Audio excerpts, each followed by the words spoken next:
Hello and welcome to the beginning of our 7-day Morocco tour, showing what we got up to. This video is unique as our time here genuinely felt like we floated back in time.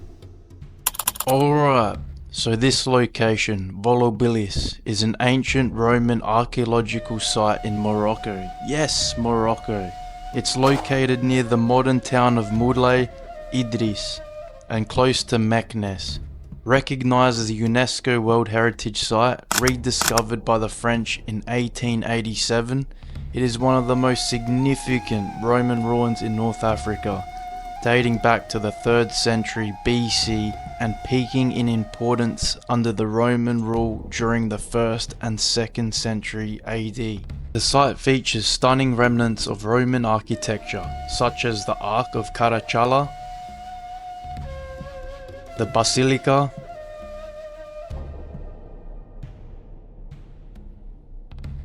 and the Capitol, as well as vibrant floor mosaics that depict scenes from Roman mythology and daily life.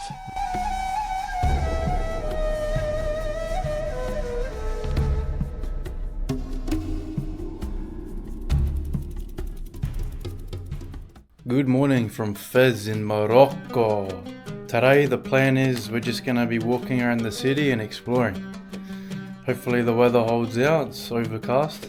Our first location of the day, the Royal Palace of Fez. The eye grabber is no doubtably the brass doors and the intricate tile work.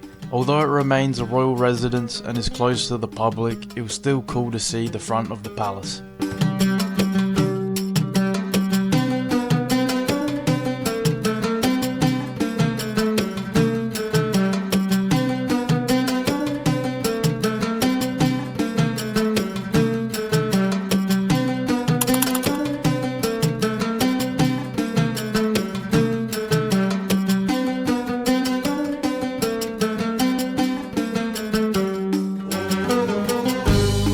Big jars and vases. Okay? Like now he's gonna make us a little tagine like this, so he's gonna make first the base, then the top, which should fit perfectly, and that's without taking any measurements.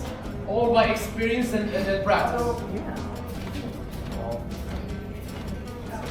Yeah, as you can see, of course, he switches the legs. Otherwise, one leg could be bigger than the other, you know? So leg or out. Strong legs.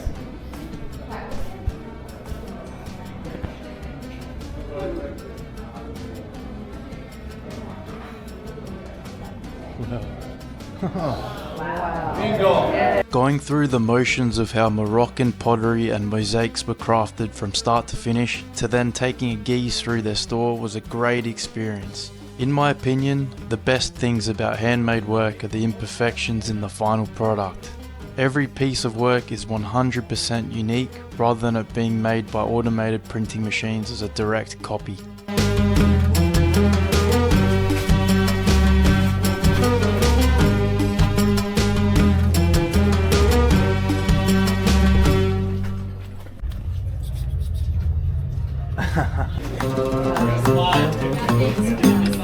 Entering the Medina of Fez. Can you believe there are 9,000 shops in this area, offering handmade crafts, leather goods, to spices and textiles. These alleyways were bustling with people and many donkeys carting through goods. Unfortunately, our difficulties with recording in such a confined space as the locals are funny with video cameras. But anyways.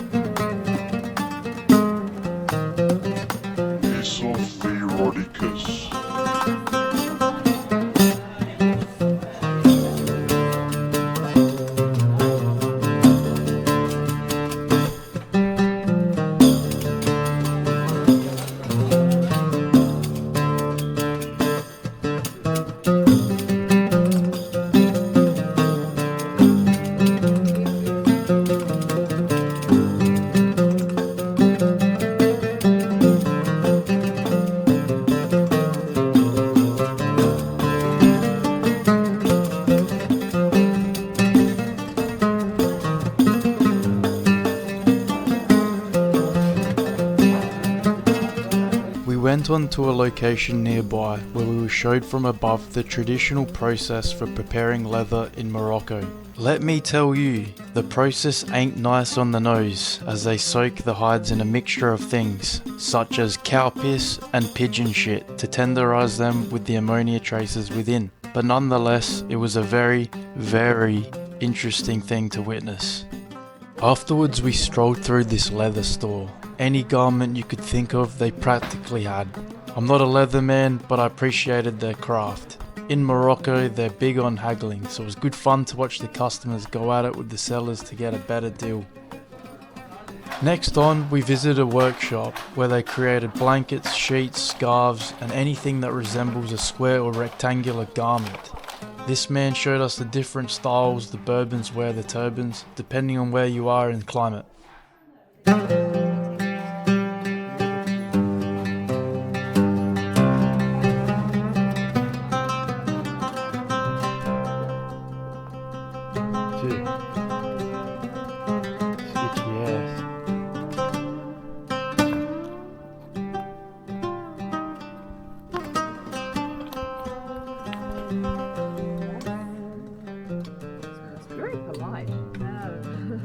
Just one mouthful at a time.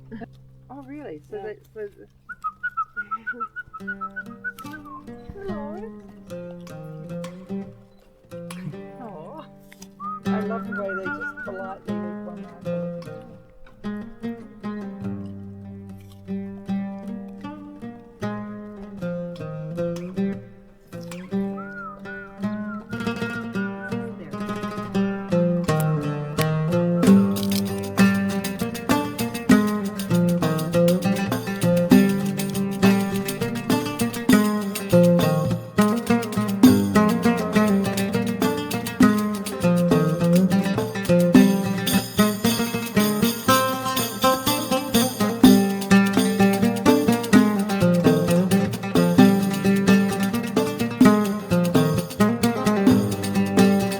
Morocco is big on agriculture with a vast amount of fruits and vegetables that they grow. However, right here is the longest strip of date palm trees, stretching over 200 kilometers along the Dra River in the southeastern part of the country. As a matter of fact, it is actually the largest date palm grove in the world and supports thousands of local families. An interesting part of the process is that they do controlled burnings on the trees every few years to renew and maintain the health of them. When the palms become old, less productive, or suffer from diseases and pests, the farmers scorch the bark of the selected trees to stimulate growth of the new shoots.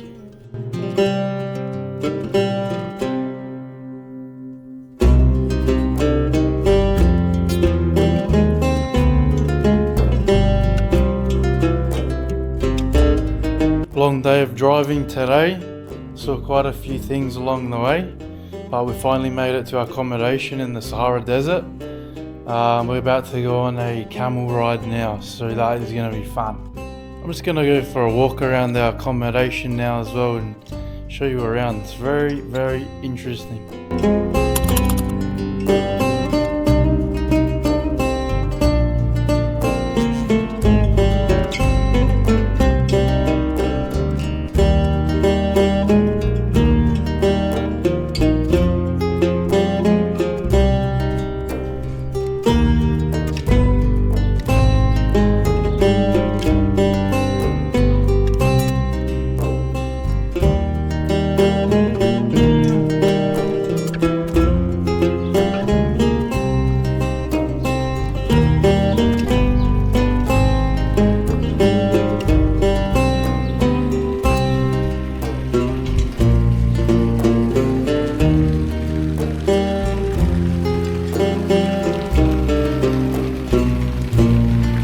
This place is huge, so that's one section, and now I'm going to walk back, and I'm going to walk back into the section where we're all staying.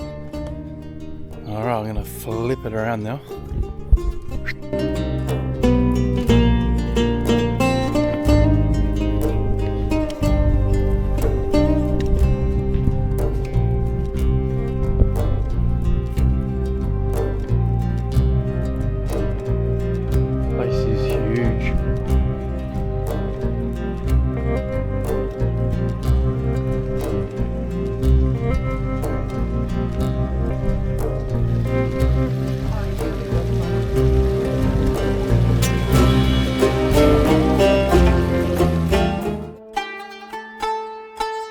It was the moment we had been waiting for, to kit up and go camel riding in the Sahara Desert, a huge bucket list experience that both of us had always wanted to do.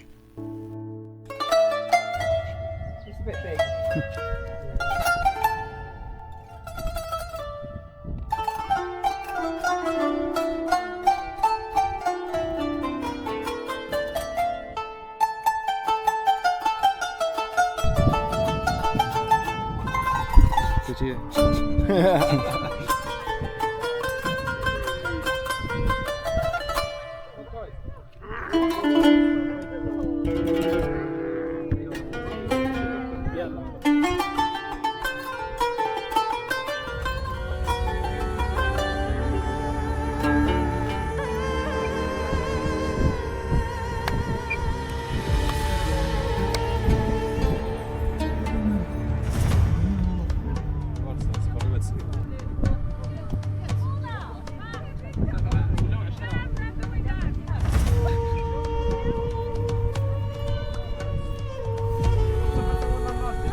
This morning we're going for a full drive session in the sand dunes.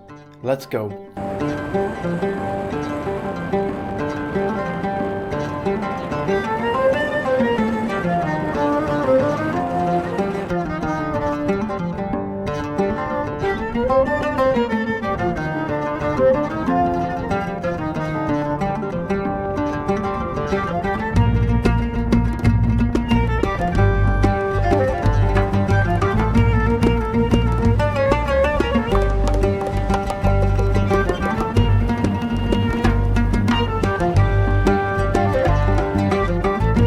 Me and Angela thought this full drive tour was to bash through the big Sahara dunes, but we ended up popping past the nomad village of the Berber people, who basically always move to where the water is.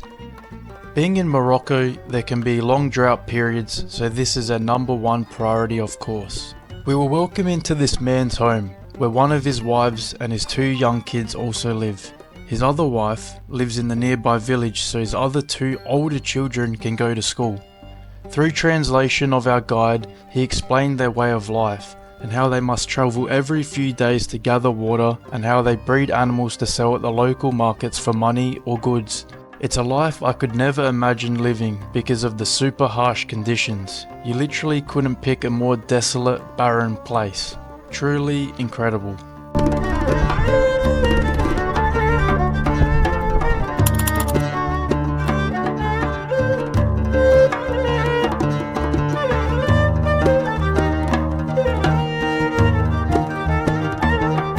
In this valley lays a vast agricultural pocket of land to grow many different fruits and vegetables.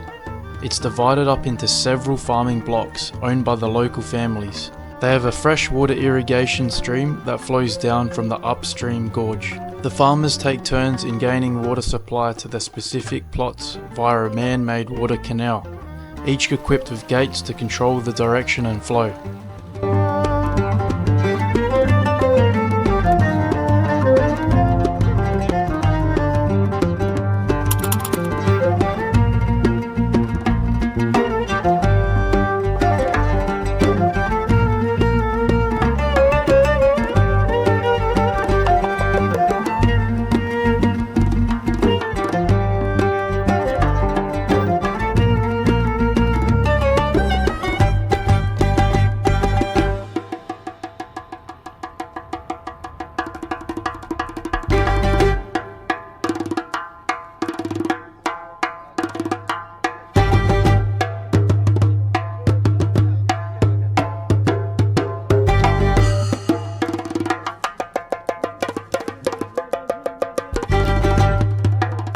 Here we are exploring the Qasr of Ait-Ben-Haddou, which is an ancient fortified village dating back to the 17th century.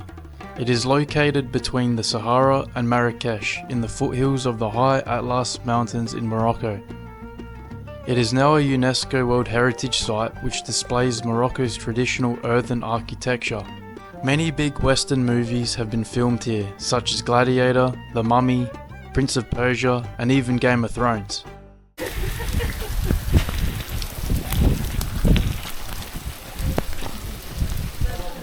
Pissing down.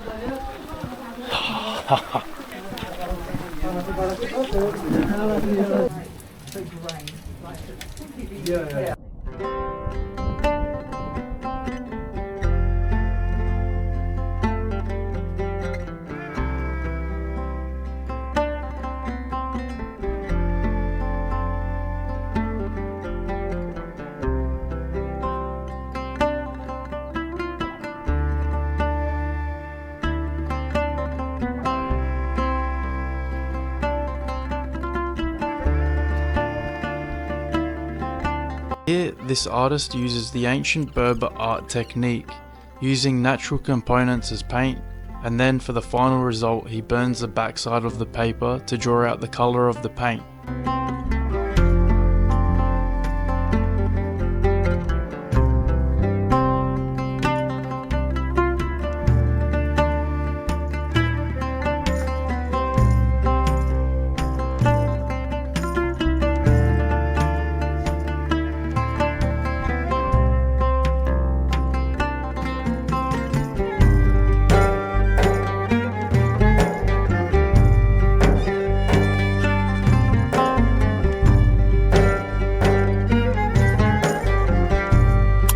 This palace was built in the 19th century to showcase the finest Moroccan and Islamic architecture.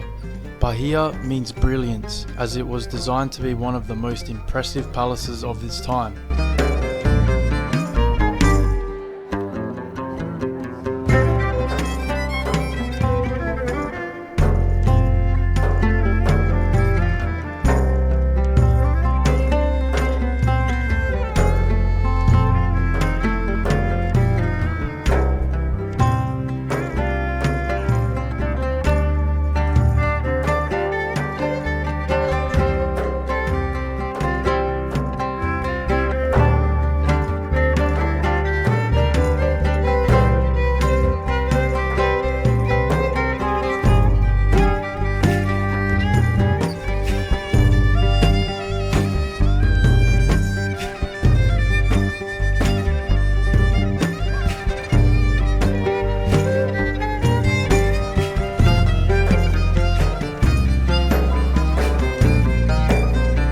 The last thing on our Moroccan tour was to cruise through the Medina of Marrakech.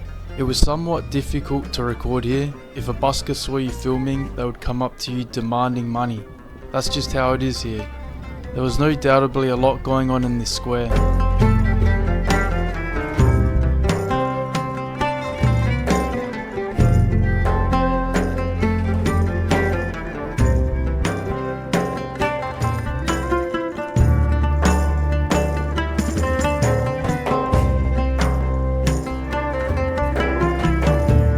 We continued to wander through the alleyways, looking at all the small stores. Once again, there were thousands of them.